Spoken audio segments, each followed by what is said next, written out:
Muy buenos días, ¿cómo están? Bienvenidos a una nueva semana de trabajo. Miren, estamos ya semana 5, proyecto 6. ¿Eso qué quiere decir? Que estamos ya poco a poco concluyendo con nuestras semanas de trabajo.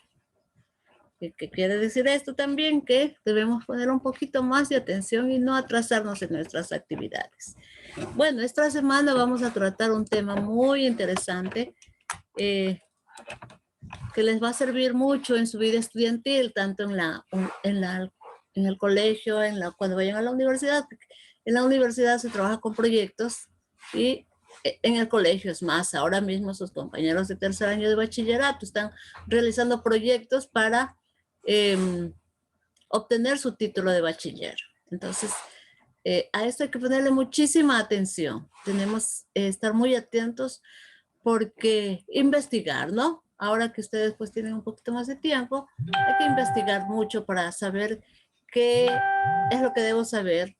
Adelantarse siempre, no es malo aprender, siempre y cuando sean cosas buenas, ¿no? De acorde a su edad. Exponemos en familia sobre temas científicos. Tema, acciones a favor de una nueva sociedad. ¿Qué podemos hacer nosotros para tener una sociedad mejor? Una sociedad más justa, más solidaria, más equitativa, una sociedad menos violenta, ¿no? Podemos hacer tantas cosas, ¿no? Exponemos en familia sobre temas científicos. ¿Cuáles son los temas científicos? Cuando hacemos un tema científico, recordemos que son tipos de textos, ¿no? Tipos de argumentos. Y cuando hablamos de argumentos científicos, les vuelvo a repetir, no podemos decir, dicen que por ahí dicen lo que yo he escuchado, pues si usted no se ha documentado, no puede decir, afirmar de algo que escuchó por ahí, que parece que es cierto, ¿no? Siempre hay que ir a la fuente. Ahora mismo estamos en campaña electoral. Si usted quiere saber más sobre uno de los candidatos, para saber su propuesta de campaña, para debatir esto en casa, váyase a Google, investigue y luego si usted con argumentos, usted va a decir, bueno, esto es así, esta persona es así, me parece más viable, o el de acá es así, ¿no? No dejarse llevar por lo que dicen. Hay dos cosas fundamentales. Hay que leer, ser muy objetivo. Es decir, siempre con nuestros propios ojos y que no los demás nos den pensando por nosotros. Tarea 1. Responde a la siguiente pregunta. ¿Qué tipos de texto debo leer para conocer sobre los temas que hemos tratado hasta ahora? Bueno, hemos tratado tantos temas, ¿no? Hemos tratado temas de índole social, de índole personal, de índole familiar. Hemos tratado muchos temas. Entonces, ¿qué tipos de textos usted cree que puede leer, no? Pueden ser estos textos, los textos del colegio, que usted los tiene a mano, descargar en internet, buscar en internet. Por ejemplo, si a usted le gustaría saber de psicología, busque libros de psicología. Si a usted le gustaría saber sobre temas es más, nosotros los ecuatorianos debemos saber sobre nuestra Constitución. Leer, si usted quiere saber cuáles son sus derechos como estudiante, debe leer la ley. Si quiere saber cuáles son sus obligaciones, también debe leer. Los derechos de los niños, de la niñez y la adolescencia, debe documentarse. No se puede estar pasando por la vida diciendo, así me dijeron, así dice. Recordemos que eso ya es un chisme. Y el chisme no tiene fundamento. Los textos expositivos. Cuando las personas tienen la intención de exponer información, lo hacen mediante textos expositivos, es decir, con aquellos que tienen la finalidad de transmitir, exponer, explicar información por parte de quien conoce un tema, a quien o a quienes quieren saber sobre él. Para lograr esta finalidad, el lenguaje que se utilice debe ser lo más claro y ordenado posible. Por lo tanto, resulta de especial importancia el empleo de conectores que señalen la sucesión de los contenidos del texto. Los conectores, hago aquí una pausa, los conectores son aquellos que sirven para enlazar una idea con la otra.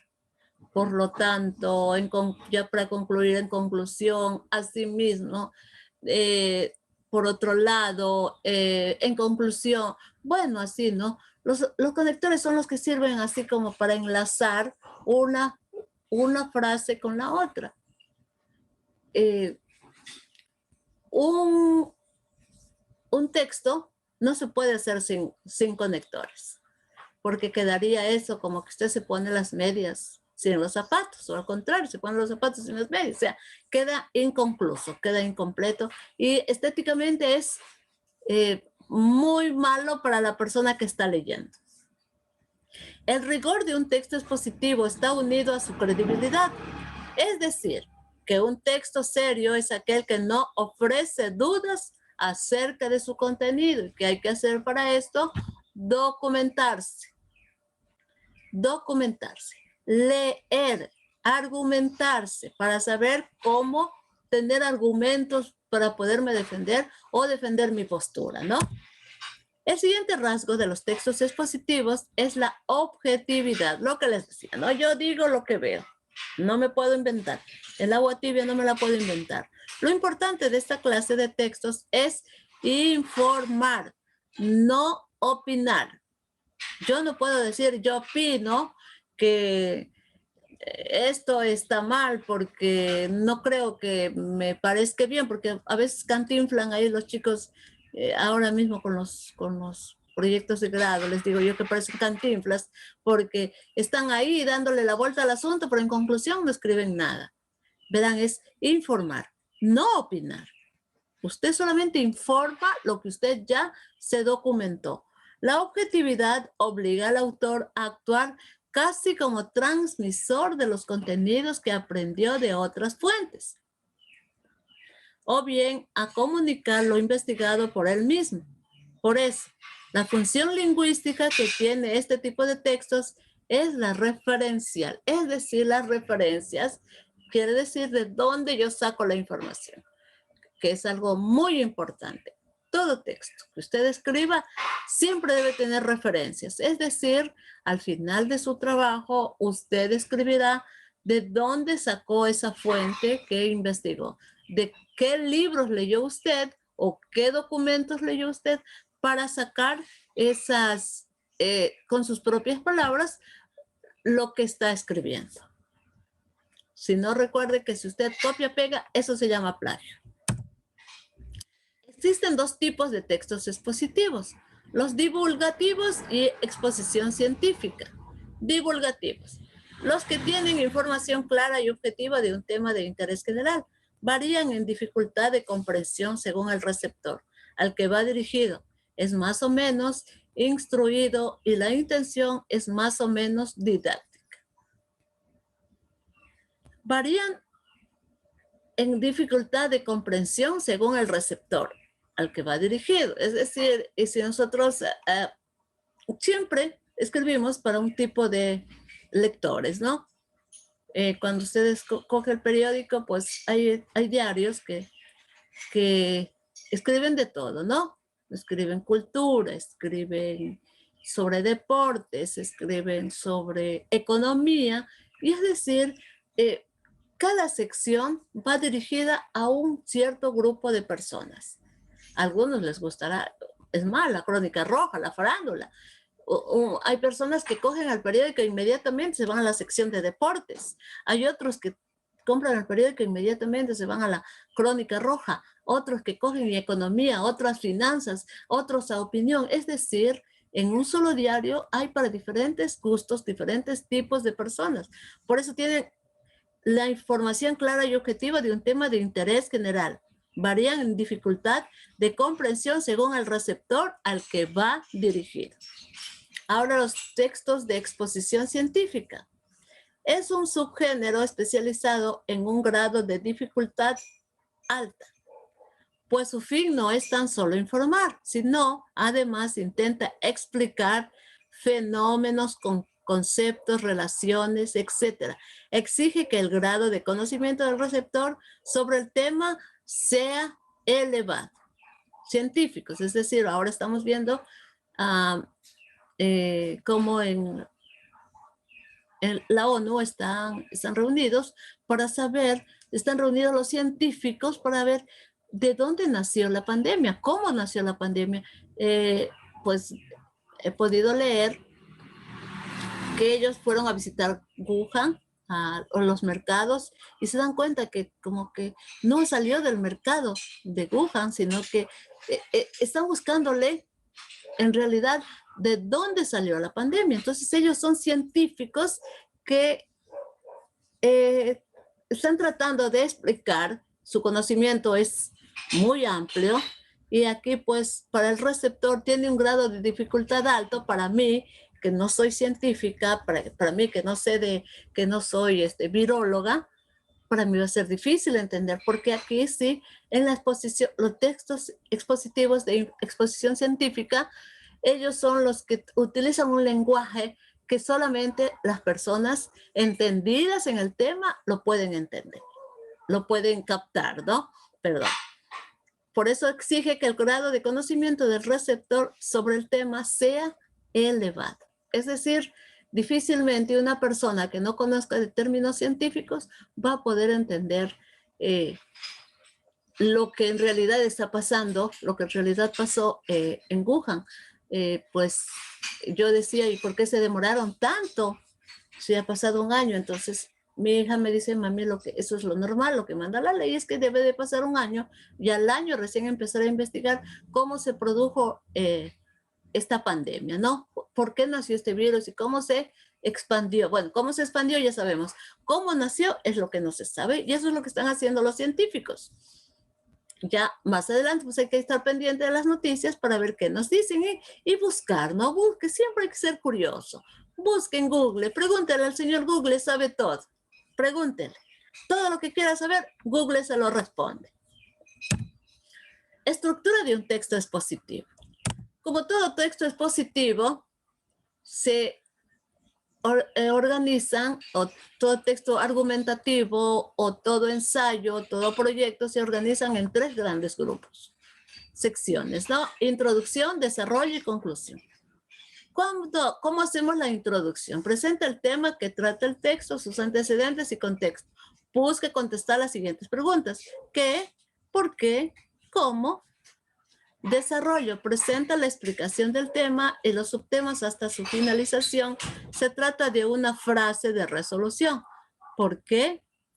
Está compuesto de. Esto va en el desarrollo. Y en la conclusión cierra la exposición resaltando los principales aspectos desarrollados. Se trata de la frase de evaluación. Así pues, como conclusión.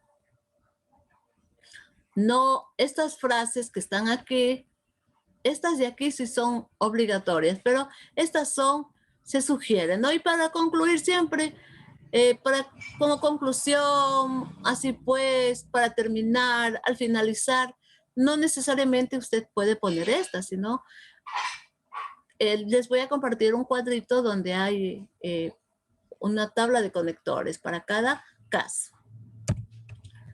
Tarea 2. Escribe un texto expositivo tomando en cuenta la cultura afroecuatoriana. Inicia con una reflexión a partir de las funciones de la cultura y, finalmente, proponga acciones alternativas que puedas realizar para recuperar los valores tradicionales o ancestrales de las comunidades afroecuatorianas o de tu comunidad. Escribe un texto expositivo. Recuerde que para escribir algo, usted primero tiene que documentarse. No puede escribir que la cultura afroecuatoriana es muy interesante porque nos muestran muchas cosas. Pues usted tiene que decir con argumentos, defender con argumentos lo que está diciendo. Recuerde que no puede estar ahí dándole la vuelta, porque eso es ya redundar en lo mismo y en lo mismo. Escribe un texto expositivo tomando en cuenta la cultura afroecuatoriana. Continuamos con la cultura afroecuatoriana.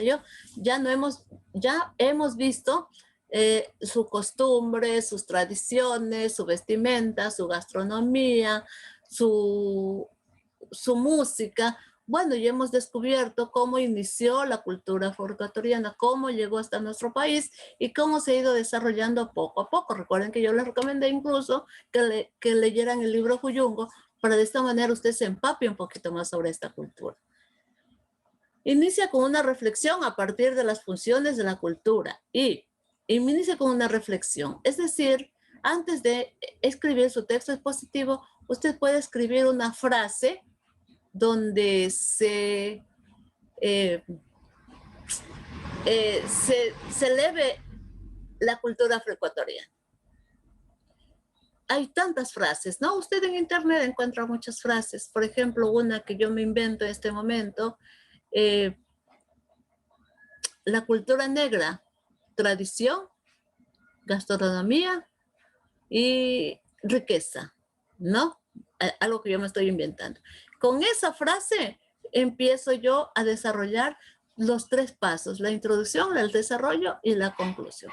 Puede ser un texto expositivo muy poquito, hagámoslo de unas 100 palabras, un texto expositivo de 100 palabras y que no se le va más de media hoja.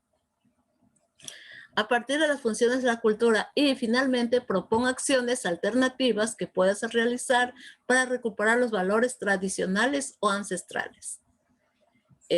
Al final usted ya va a proponer acciones y alternativas. Acciones, ¿qué se puede hacer para mantener esa cultura, la tradición, la gastronomía? ¿Qué hay que hacer para fomentar el turismo ahora que estamos en tiempo de pandemia? ¿Cómo podríamos hacer para que las personas vayan a estos lugares? ¿Cómo usted su propuesta debe ser muy clara? ¿Cómo usted propone estas ideas? ¿De qué manera propone estas ideas? Pero recuerde que no está basada en supuestos, sino en acciones concretas. Bueno, esto es todo por hoy. Por favor, vamos a seguirnos cuidando. Recordemos que cada vez está más difícil la situación. Hay que cuidarnos y recordemos también que estamos en la etapa del autocuidado. Yo me cuido para que mi familia esté bien. Yo me cuido para no contagiar en mi casa. De pronto a mí no me va a pasar nada, pero tengo el caso de una niña, de una estudiante que falleció el abuelito, la abuelita, las personas más vulnerables de casa, ¿no? Se contagió el papá, la mamá, ahora ella también está contagiada. Entonces, hay que pensar que ahora estoy en la etapa de autocuidado. De mí depende el bienestar de los demás, que es lo que nos cuesta, ¿no? Siempre estamos pensando solo en nosotros. Pues a mí no me pasa nada, entonces yo me voy a la calle y ando tranquilamente, si es posible hasta sin mascarilla, pero esos descuidos son fatales. Imagínense tener que no poder despedir a un familiar porque se fue al hospital y nunca regresó. Así que por favor piénsenlo bien, mantenga su distanciamiento, use el alcohol, disfrute los días que está con su familia porque Dios nos está regalando estos tiempos y los tiempos de Dios son perfectos. Algún día esto pasará y volveremos todo a hacer con la normalidad. Por ahora, enfóquese en estudiar, enfóquese en hacer sus actividades que ya estamos en la recta final. Muchísimas gracias, por favor. No se olviden, muy bonito el trabajo digno de un estudiante de 9º año de educación básica. Que tengan un buen día y nos vemos la próxima semana si Papito Dios nos da permiso. Hasta la próxima.